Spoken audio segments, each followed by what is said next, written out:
Olá, este é o programa Panorama das Comissões. Na edição de hoje, vamos fazer um balanço das atividades da Comissão de Assuntos Sociais no primeiro semestre de 2023. E hoje com o presidente do colegiado, o senador Humberto Costa. Senador, em primeiro lugar, muito obrigado pela presença.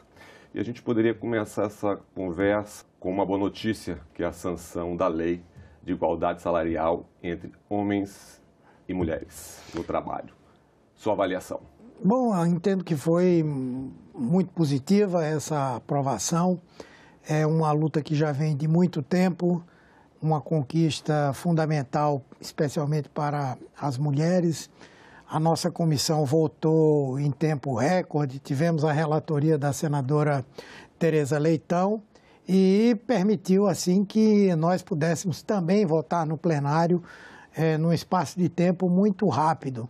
E essa decisão marca um momento histórico para o nosso país.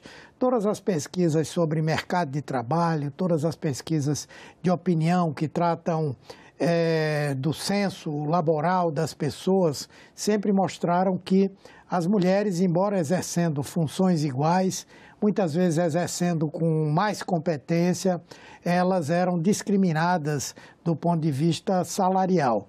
E essa proposta, eu acredito que ela resgata, não é, uma dívida histórica que o Brasil tem com as suas mulheres. É uma demonstração importante do espírito que o Congresso Nacional tem nesse momento e, acima de tudo, também um novo tempo que estamos vivendo hoje, em que o governo manifestou apoio integral a essa proposição, que foi sancionada, inclusive, pelo presidente da República. Agora, essa questão da eficiência, já que a Constituição já garante isso. A gente precisa de uma lei para tornar efetivo, e a lei fala em punição. O senhor acha que era o que faltava para tratar de um assunto tão complexo? Não, eu acho que esse era um dos pontos que faltava, naturalmente, sem que haja algum tipo de sanção pelo não cumprimento dessa determinação da própria Constituição Federal. Nós não temos como garantir que isso não seja letra morta, isso é importante. Mas a segunda coisa importante é que durante muito tempo se utilizou o componente vencimento para, dentro do vencimento, criar essas condições de desigualdade. E agora foi estabelecido muito claramente que essa igualdade deve valer para o salário, mas deve valer para os vencimentos como um todo. Claro, aquelas questões relativas ao mérito, ao desempenho na carreira, ao tempo, obviamente essas são diferenças naturais, normais, mas a partir de agora, pessoas exercendo as mesmas funções, com o mesmo tempo de trabalho e em condição de formação semelhante, elas têm que ser remuneradas da mesma forma no mercado de trabalho, ou seja, homens e mulheres devem receber uma remuneração igual. E saindo do mundo do trabalho e agora a gente indo para o campo da saúde, o senhor fez aí, junto com a comissão, audiência pública para tratar da questão da imunização, da baixa imunização no país, que é uma situação preocupante. Queria que o senhor analisasse, falasse sobre o resultado dessa audiência pública e como que o senhor está analisando, por que o Brasil chegou nessa situação. Bem, primeiramente é importante dizer que essa vai ser uma prioridade, uma obsessão da nossa comissão. O Brasil já teve durante muito tempo o reconhecimento por ter o melhor, mais amplo programa de imunizações no mundo, né? E perdemos essas posições de 2016 para cá. Tivemos uma redução drástica nas coberturas vacinais e precisamos voltar a conquistá-las, né? A audiência foi muito positiva, até porque mostrou uma complexidade das razões de por que nós estamos hoje vivenciando uma dificuldade de recuperar aquelas coberturas vacinais históricas. Primeiro é o fato de que temos uma geração de pais hoje que cresceram naturalmente sendo vacinadas, mas que não viveram o que era o problema, por exemplo, do sarampo, o problema de doenças como a varíola ou o problema gravíssimo da poliomielite. Então, isso produz um certo sentimento de segurança e de uma desnecessidade de vacinação dos seus filhos. Esse é um dos fatores. É preciso mostrar às pessoas que, se hoje nós não temos essas doenças, é fundamentalmente por conta da vacinação. Um outro aspecto importante que precisa ser mostrado é que o Programa Nacional de Imunizações, que existe há 50 anos, ao longo do seu desenvolvimento, conseguiu melhorar a expectativa de vida para os brasileiros para até 70 anos de idade. Isso tem muito a ver com a vacinação. Então, é uma conquista que precisa ser informada à população. E um outro componente importante, além dos problemas estruturais do sistema de saúde, que tem um número imenso de salas de vacinação, de profissionais comprometidos com essa atividade, mas que se depara também com novos problemas, entre eles a existência de um movimento hoje, o chamado movimento anti-vacina, que procura permanentemente gerar dúvidas, desconfiança da população quanto à eficácia das vacinas, a sua segurança e, como tal, isso tem sido um fator importante para desestimular que os pais levem os seus filhos para a vacinação. Nós estamos falando de notícias falsas, fake news. Exatamente. E uma das razões dessa audiência foi a de instruir, de nos dar subsídios para preparar um relatório sobre um conjunto de projetos de leis que estão tramitando no Congresso Nacional e que tratam principalmente da possibilidade de sanções, de punições a profissionais de saúde que divulguem notícias falsas, que transmitam aos pacientes posições de desconfiança em relação à vacina, que não se vacinem e também queiram convencer pessoas a não se vacinarem. E como se trata de um tema profundamente complexo, certamente nós teremos outras audiências para que, enfim, possamos ter esse relatório para ser votado. O que o senhor poderia falar sobre os colegas de profissão? Como é que eles podem, que estão ali na linha de frente, que têm a credibilidade da população, como é que eles devem agir, como eles não devem agir? Bem, durante muito tempo, todos os profissionais de saúde foram grandes aliados no enfrentamento às doenças infecto-contagiosas, principalmente estimulando, defendendo, trabalhando pela vacinação, dando exemplo ao vacinar os seus próprios filhos, e desenvolver a sua atividade profissional, sempre tendo isso como uma grande referência. No entanto, ao longo dos anos, especialmente nos últimos anos, onde nós tivemos aí um momento difícil no nosso país, onde, por razões de ordem política, nós tivemos a própria categoria médica, outros setores da área da saúde, contaminados pelo clima de ódio, pelo clima de teorias da conspiração. Em muitas situações, os profissionais de saúde não agiram como aliados da política de saúde pública para o enfrentamento dessas doenças infecto-contagiosas. Obviamente que, de um lado, é preciso fazer com que essas pessoas tenham conhecimento, sejam melhor informadas, mas já é obrigação delas, por serem profissionais de saúde, de terem a informação adequada, respeitarem o conhecimento científico, de modo que eu acho que esses projetos de lei que procuram punir aqueles profissionais de saúde que negligenciem o seu trabalho em relação à imunização, sofram algum tipo de sanção. Então, eu acho que é preciso combinar um trabalho para tirar as pessoas dessa visão política, em relação à questão da vacina e, ao mesmo tempo, aqueles que não possam ser convencidos pelos argumentos, que possam estar sujeitos à sanção por atividades criminosas que muitas vezes são.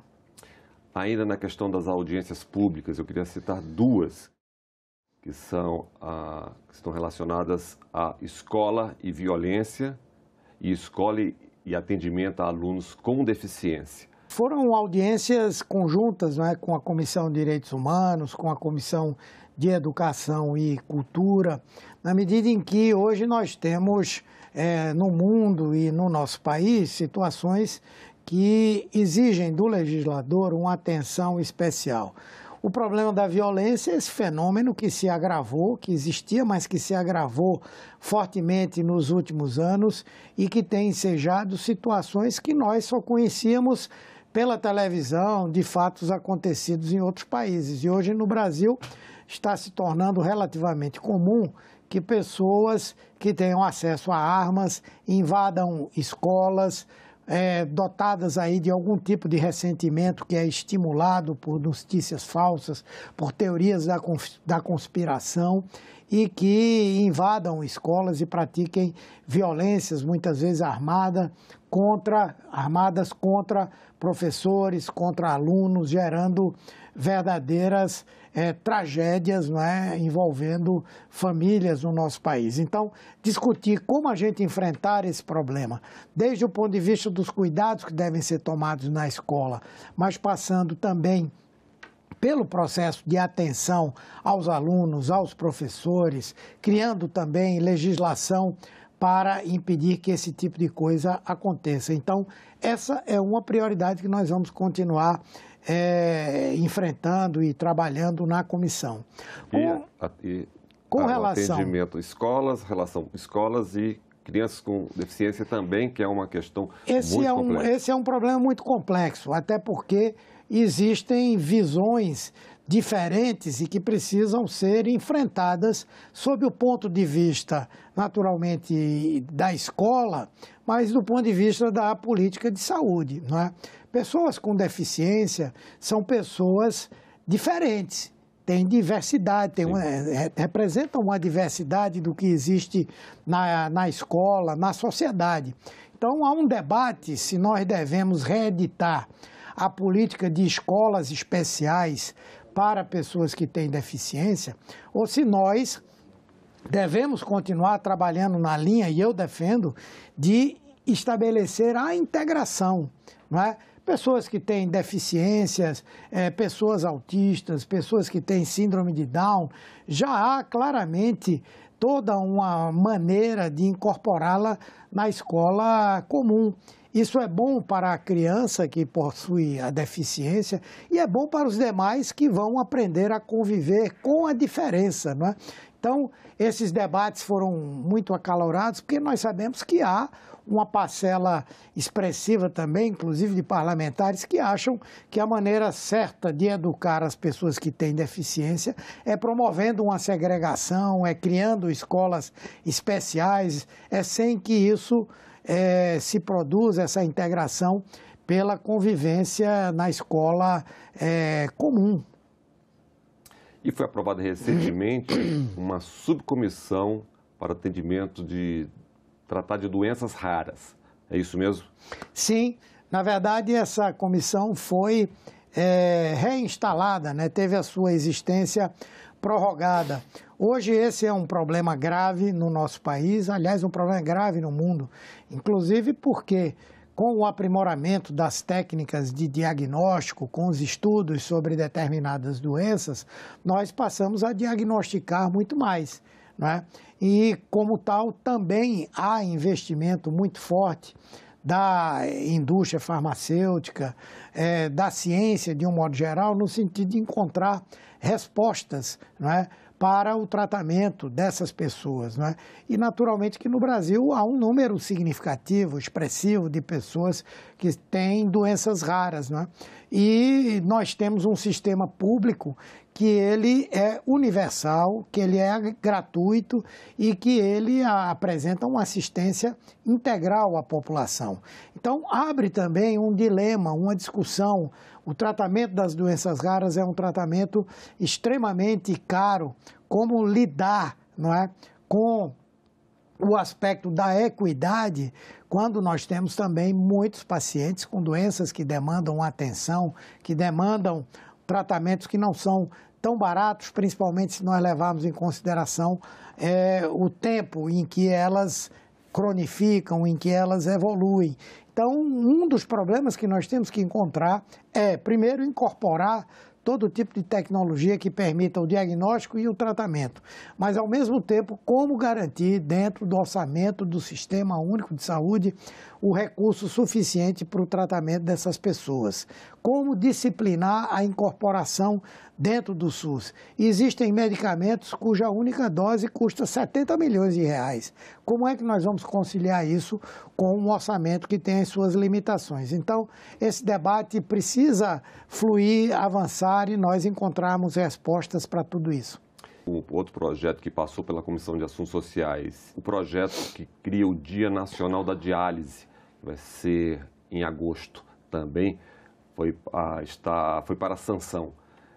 A importância da questão do debate dessa questão dos doentes renais.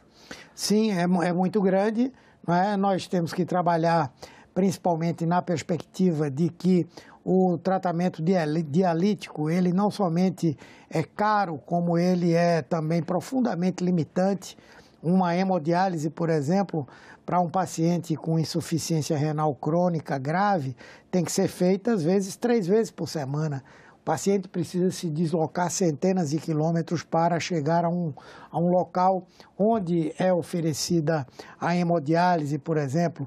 Mesmo os tratamentos da diálise peritoneal, eles têm o seu grau de complexidade, são caros também. Então, nós temos que enfrentar o problema da diálise na perspectiva de um atendimento integral. Primeiro, nós temos que evitar o máximo possível que pessoas que têm doenças como diabetes, hipertensão arterial, doenças cardíacas, outras, que podem redundar em insuficiência renal crônica. Nós temos que garantir, por exemplo, a prevenção, a promoção, a garantia do atendimento ao paciente crônico, o acesso a tecnologias para acompanhar a evolução e, óbvio, que temos que garantir as condições para quem precisa da diálise poder fazer. Então, essa data é relevante para nós fazermos essa discussão. Mas temos que agregar também uma outra coisa importante, que representa cura, que é nós avançarmos o número de transplantes renais que são feitos no Brasil.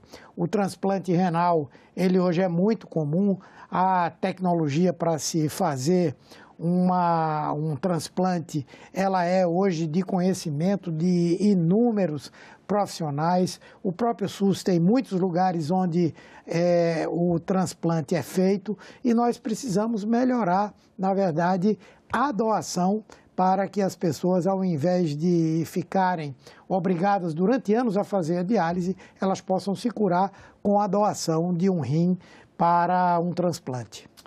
Senador, e um outro projeto que passou pela Comissão de Assuntos Sociais e que virou lei, foi sancionado, é o que muda o protocolo de atendimento a gestantes, oferecendo ecocardiograma e ultrassonografia para verificar problemas antes do nascimento. A importância desse projeto? É muito grande. Primeiro porque hoje são exames que podem ser feitos com relativa facilidade, não é? Grande facilidade.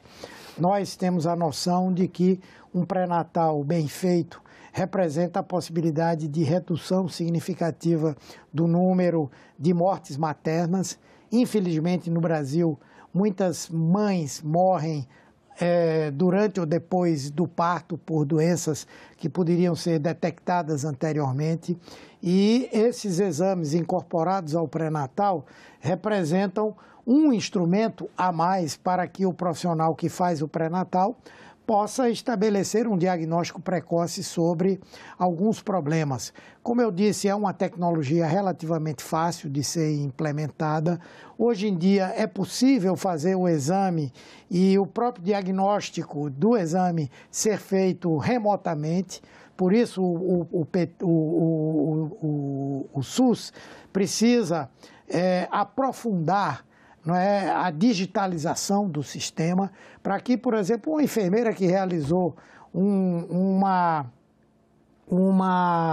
ecografia, ela possa encaminhar para um profissional na capital, num outro lugar, que ele possa dar o diagnóstico ao receber aquela imagem. Obviamente, uma pessoa que o faça seja uma pessoa treinada para fazê-lo. Ou o próprio médico da atenção básica pode fazer e emitir um parecer ou recorrer a um outro que possa, no caso de uma dúvida, também dar uma opinião. Eu acho que foi um projeto muito importante que virou lei. Como é que é a atuação da comissão em relação a sair de Brasília e ir para o Estado para ver um problema localizado? Quais são essas diligências? O que está acontecendo neste momento? Bem, nós já tivemos uma diligência importante, que foi uma diligência à empresa brasileira de hemoderivados, né, lá no estado de Pernambuco, à luz da discussão de uma proposta de emenda constitucional, proposta de emenda número 10, né, que pretende alterar a Constituição para permitir que o plasma, que é um componente do sangue total importante, possa vir a ser comercializado, exportado, inclusive para que possa em outros países ser transformado em medicamentos, né, que são oriundos do fracionamento desse plasma. E, ao mesmo tempo, também uma proposta de que o Brasil, que hoje é um exemplo de país que tem a doação do sangue humanitária, ou seja, não remunerada, gratuitamente, por solidariedade, possa adotar uma estratégia de remuneração da doação do plasma. Se isso acontecer, nós teremos três consequências importantes.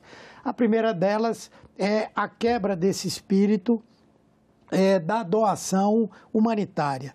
Se alguém vai receber para doar o plasma, por que é que eu, que a vida inteira doei sangue para as pessoas, o sangue total, que é o mais importante porque é o que vai atender nas queimaduras, vai atender nas cirurgias, vai atender nas hemorragias, enfim, vou deixar de receber uma remuneração pela plasmaferese, que é exatamente a retirada do plasma sem a necessidade de retirar o sangue total, não é? Então, a primeira coisa é que isso vai desestimular a doação de sangue total, e isso pode resultar em problema, porque os nossos bancos de sangue eles já têm um processo instável de suficiência para o atendimento da rede. Segundo, nós temos uma companhia que é um orgulho para o Brasil, que é a Hemobras, e que depende do plasma para a produção dos hemoderivados, ou seja, dos medicamentos que são utilizados hoje no Sistema Único de Saúde. No momento, a Hemobras tem um contrato com uma empresa estrangeira em que o plasma é mandado para a Suíça, lá ele é fracionado e volta para o Brasil na forma desses medicamentos, albumina, imunoglobulina e outros mais. Se nós passarmos a comercializar o plasma, com certeza não haverá plasma suficiente para a Hemobras, no primeiro momento, continuar com esse contrato para o fracionamento, mas num segundo momento, que deve acontecer nos próximos 2 anos, ela própria fazer todo o fracionamento do plasma e com isso nós temos a autossuficiência do Brasil. Então nós levamos os parlamentares para que eles tivessem conhecimento do que é a Hemobras e do dano que essa proposta de emenda constitucional pode causar ao Sistema Único de Saúde se essa estratégia for adotada. Senador, a gente está quase chegando aí no final do nosso programa. Queria falar sobre trabalho escravo. Me parece que isso é uma proposta para o segundo semestre. É isso mesmo? Sim. Lamentavelmente, apesar de nós estarmos em pleno século XXI, no Brasil nós regredimos nos últimos anos, né? Aumentando o número de situações em que trabalho análogo ao trabalho escravo existe. E são muitos casos que têm sido denunciados, né? Nós precisamos reforçar o processo de fiscalização por intermédio do Ministério Público do Trabalho, do próprio Ministério do Trabalho. Temos que sancionar aqueles que praticam esse tipo de atividade e sancionar fortemente. Recentemente, nós tivemos a aprovação em uma das comissões aqui do Senado de uma proposta que vai passar pela Casa também, para permitir a desapropriação de terras onde as pessoas estejam trabalhando em condições análogas à escravidão. Então, nesse segundo semestre, nós vamos fazer diligências aos estados, denunciar essas situações e aprofundar o debate sobre medidas legais para coibir definitivamente a prática do trabalho análogo à escravidão. Senador, chegamos ao final. Muito obrigado. Alguma palavra final, alguma observação que o senhor gostaria de fazer? Não, eu que agradeço e quero dizer que, com toda certeza, nesse segundo semestre, o trabalho da Comissão de Assuntos Sociais vai se intensificar e nós vamos tratar de temas que interessam a toda a sociedade brasileira. Muito obrigado. Muito obrigado, senador. Este foi o panorama do primeiro semestre de 2023 da Comissão de Assuntos Sociais. Esta entrevista já está disponível na nossa página na internet, senado.leg.br/TV e no nosso canal no YouTube. Obrigado pela companhia e até a próxima.